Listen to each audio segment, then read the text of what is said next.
partir do versículo 1, vamos meditar na palavra de Deus nessa noite.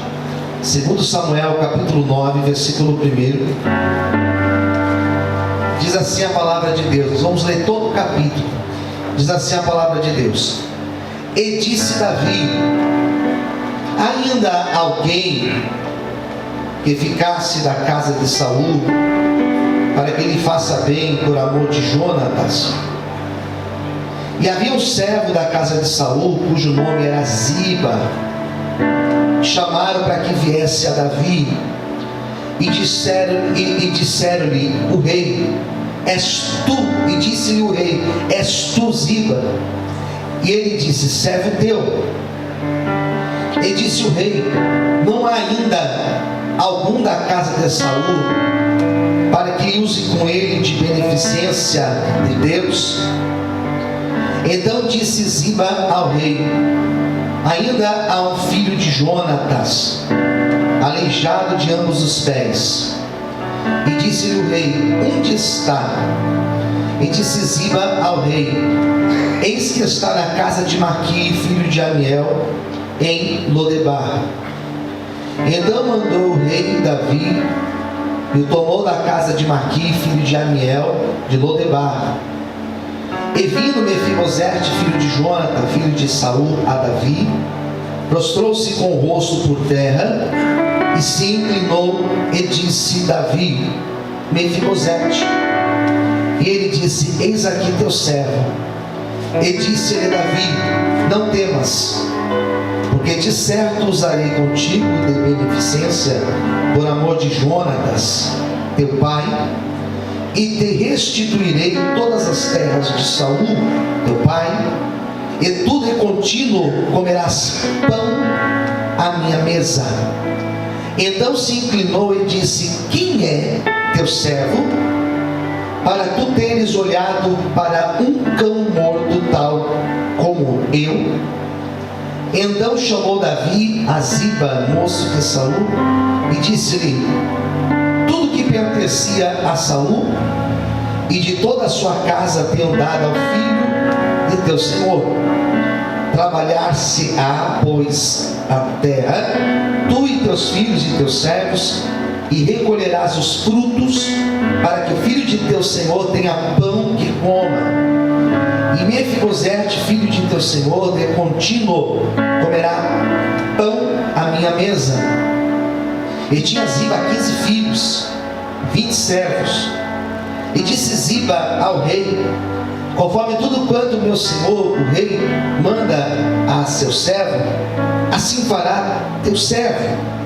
Porém Mefibosete comerá à minha mesa, como um dos filhos do rei. 12. E tinha Mefibosete um filho pequeno, cujo nome era Mica. E todos quantos moravam em casa de Ziba eram servos de Mefibosete.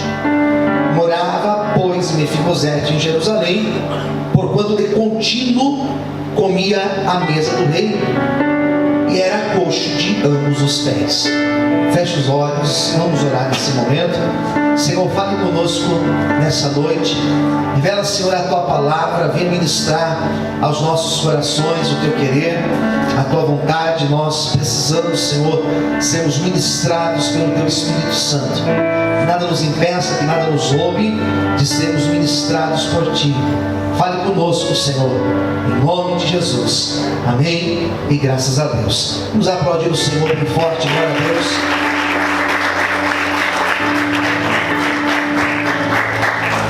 Eu tenho falado acerca da história de Davi, e essa história que eu quero contar para vocês nessa noite é de um dos personagens menos falados dentro do contexto da história de Davi. Nós temos Saul, que é bem conhecido, bem falado. Existem várias passagens que falam de Saul. Nós temos o filho de Saul, que seria o seu sucessor, chamado Jonatas.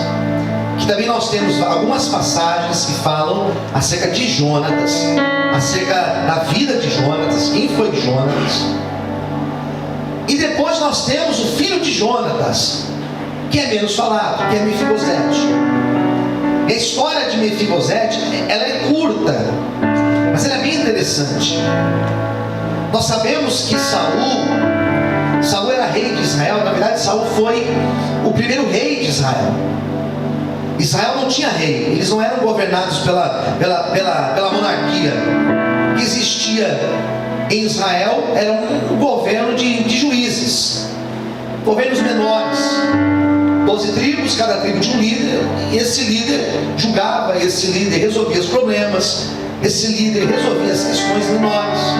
Não tinha rei, até que esse povo pede para Deus um rei, e o rei foi Saul. E Saul começa certo, começa fazendo bem, começa acertando, começa fazendo tudo direito. Só que daqui a pouco Saul perde a mão, e ele sai da direção, ele sai do propósito, ele sai da vontade de Deus. Isso acontece às vezes. O pessoal começa bem, vai, e daqui a pouco ela se perde. A pessoa pode até se perder, ela pode até errar, mas é preciso a pessoa parar e voltar. Ela voltar, se consertar, se arrepender, reconhecer que errou. Mas isso não foi o caso de Saul. Saul, ele foi errando, e a vida de Saul virou um inferno. A vida de Saul virou uma tragédia atrás da outra. E o problema de Saul é que ele sair da presença de Deus trouxe problema para ele e para a casa dele. Quantas pessoas que saem da direção de Deus, e a mulher sofre, o marido sofre, os filhos sofrem, os pais sofrem. Por quê? Porque saiu da vontade de Deus. Foi exatamente o que aconteceu com Saul. Ele sai da direção de Deus, ele começa a se perder, começa a perseguir Davi, começa a fazer as coisas erradas, começa a colocar os pés pelas mãos, começa a se precipitar nas coisas, perde o temor às coisas de Deus, fez tudo errado. E a história de Saul, ela termina de forma trágica, porque se Saul erra, se ele peca, o resultado de tudo isso deu no final, porque Saul, ele comete suicídio. No conflito final que ele peleja, diz a Bíblia que ele comete suicídio, o seu filho Jonatas morre, e a tragédia estava ali, na casa dele. Olha quantas coisas ruins. Queridos, diz a Bíblia que Saul morre. O seu sucessor, quem deveria reinar no seu lugar, era esse tal filho dele, Jonatas. Só que Jonatas morre também. Então quem deveria ser o sucessor de Jonatas era seu filho. E o seu filho era esse menino aqui chamado Mefibosete, que na época que seu avô Saul e que seu pai morreu, Jonatas, Mefibosete, ele era uma criança que tinha apenas 5 anos de idade. 5 anos. E ele que deveria ser rei, era ele que deveria governar, mas 5 anos de idade não tem condições alguma de reinar, porque ele era uma criança. E diz a Bíblia que Israel foi invadido pelos inimigos, justamente com a morte de Saul e com a morte de Jonatas. E a mulher que cuidava, a babá, nessa época chamava de ama, a mulher que cuidava de Mefibosete, entendeu que se ela ficasse ali com Mefibosete, certamente alguém poderia vir e matá-lo, porque ele seria rei. E o que ela fez? Diz a palavra de Deus que ela pega Mefibosete e ela decide fugir, para que a vida dele não corresse risco. E a história vai dizer que quando ela pega esse menino para fugir, esse menino de 5 anos, ela cai na fuga, e ela cai por cima do menino. E quando ela cai por cima do menino, diz a Bíblia que ele fica aleijado de ambos os pés. Uma tragédia atrás da outra. Uma criança de 5 anos agora aleijada de ambos os pés. E essa ama, essa serva, diz a Bíblia que ela foge para uma cidade distante. E aqui nós entramos no capítulo 9. Ela foge para uma cidade chamada Lodebar. E Lodebar era uma cidade que ficava bem afastada. Para quem não sabe, o nome Lodebar significa miséria.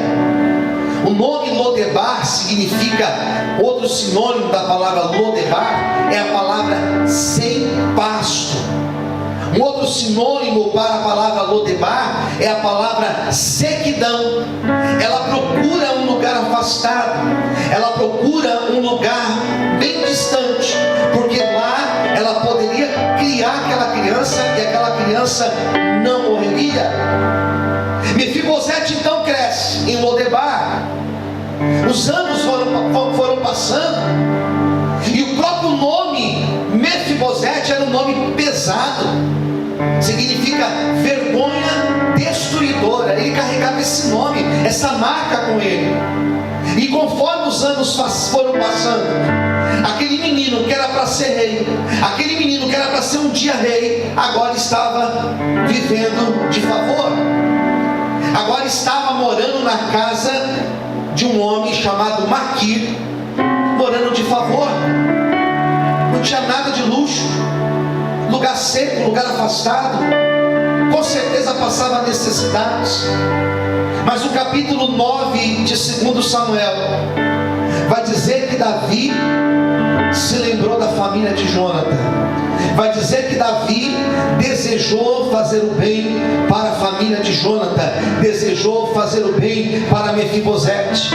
Exatamente isso acontece, queridos. Às vezes nós estamos numa luta, às vezes nós estamos numa provação grande, às vezes nós estamos num processo difícil na vida, e de repente Deus levanta alguém para abençoar as nossas vidas, e de repente Deus levanta alguém para orar pelas nossas vidas, e de repente Deus levanta alguém para ser uma ponte de bênção na nossa vida. Esse mesmo Deus que se lembrou de Mefibosete e resolveu abençoar a vida dele através de Davi, esse mesmo Deus também vai levantar alguém para abençoar a tua vida, aleluia. Vai levantar alguém para abençoar esta igreja, vai levantar alguém para abençoar a minha vida. A bênção de Deus, ela te alcança nessa noite, em nome de Jesus. Quantos podem glorificar e exaltar a Deus? Aleluia. Amém. Davi então se lembra de Jonatas. Davi então se recorda do seu amigo Jonatas, não de Saul, mas de Jonatas, e ele resolve fazer uma pesquisa. Existe um homem chamado Ziba. Esse homem Ziba, ele era alguém próximo da família de Saul. Esse tal de Ziba era alguém que tomava conta das coisas que eram de Saul. Davi então pede para que trouxessem esse tal de Ziba até ele. E quando trouxeram esse Ziba, Davi pergunta: Ziba, por acaso sobrou alguém na casa de Saul? Na verdade, você sabe dizer se algum filho de Jonatã está vivo ainda? Faz tantos anos, mas eu quero fazer o bem para essa família. Eu quero abençoar essa família.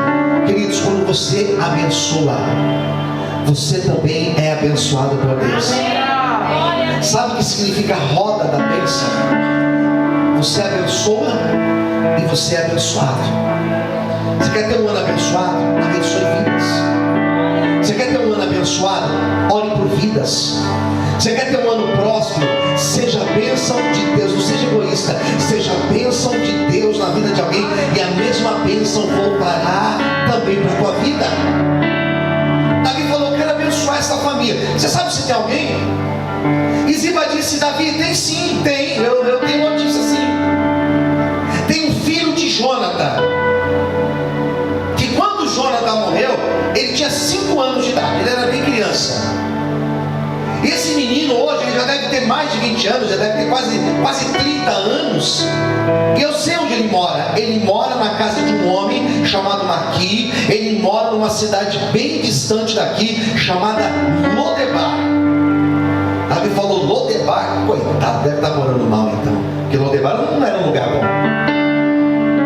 Diz a Bíblia então que Davi falou: eu quero falar com ele, eu quero que você traga ele aqui para mim, eu quero que você vá atrás dele, porque eu preciso fazer algo que Deus colocou no meu coração. Eu preciso fazer algo pela vida dele.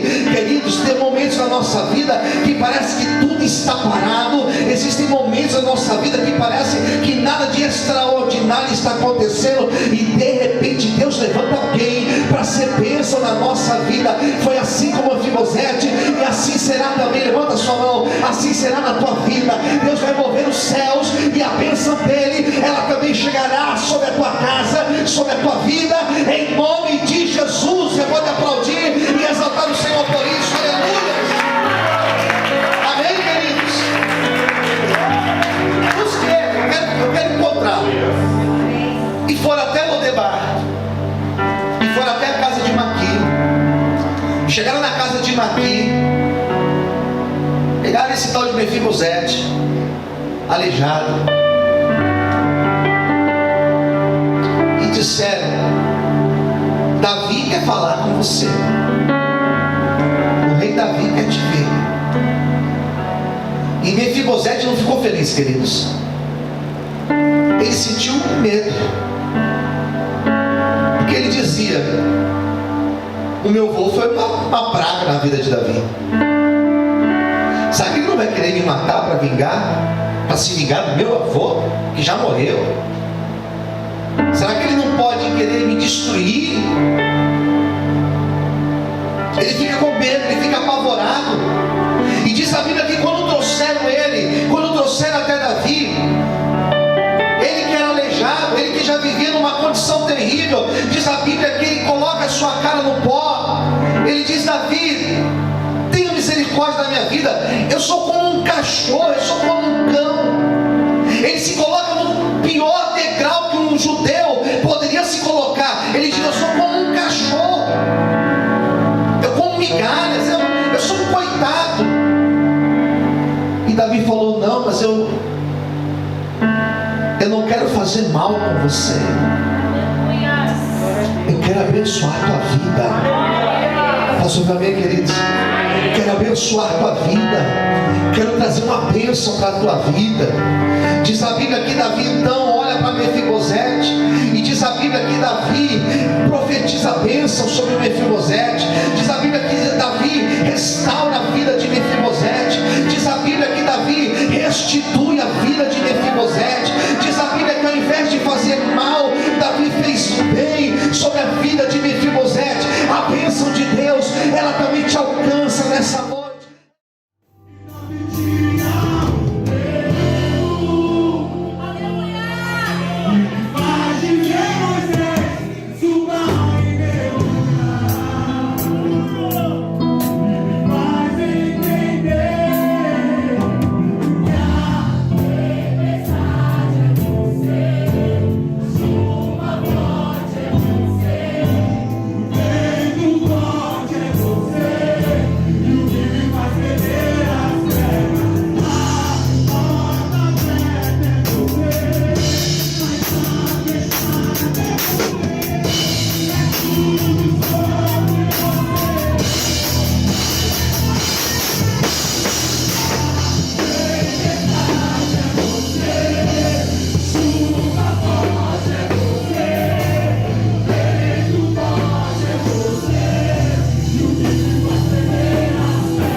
Que Deus abençoe a tua vida. Eu sou o pastor Luciano Scala, sou responsável pelo Instituto Viver na Bênção. Há 16 anos atrás, nós iniciamos um projeto voltado a atender os moradores de rua, levando alimentos, levando roupas e cobertores para aqueles que tanto sofrem e estão nas ruas, passando por uma condição muito difícil. Com essa pandemia, o número de moradores de rua cresceu de forma assustadora. E nós temos lutado para fazer esse projeto atender o maior número possível de pessoas, levando uma refeição digna, preparada com muito carinho para aqueles que tanto sofrem nas ruas. Quando nós iniciamos esse projeto, nós levávamos pão com manteiga. Depois foi crescendo, começamos a levar 100 marmitas, 200, e nós já chegamos a levar, nesse período de pandemia, mais de 1000 refeições em uma sexta-feira. Então eu quero pedir a tua ajuda, porque o nosso projeto, o intuito é expandir, é fazer mais refeições, mais dias na semana. Mas para isso nós precisamos de uma cozinha adequada, uma cozinha profissional. Hoje o nosso espaço é muito limitado, nós não temos um espaço adequado para fazer esse projeto, então nós pensamos em criar uma vaquinha online. E essa vaquinha você pode contribuir, você já deve ter ouvido falar de vaquinha online, você pode contribuir com qualquer valor. Nós temos uma meta e nós estamos pedindo para os amigos, para os conhecidos, estamos pedindo nas redes sociais uma ajuda. E esse valor que você vai contribuir, você estará ajudando diretamente para que esse projeto, o Instituto Viver na Bênção, possa ter um local adequado, uma cozinha profissional para fazer esse projeto acontecer. Então eu vou disponibilizar o link e através desse link você vai poder fazer a tua contribuição usando o Pix, fazendo um boleto, imprimindo o boleto ou ainda utilizando o seu cartão de crédito. Qualquer valor é muito bem-vindo. Mateus capítulo 25 diz: tive fome e deste-me de comer. Então a nossa missão é essa, é levar o alimento para aqueles que tanto sofrem. Que Deus te abençoe.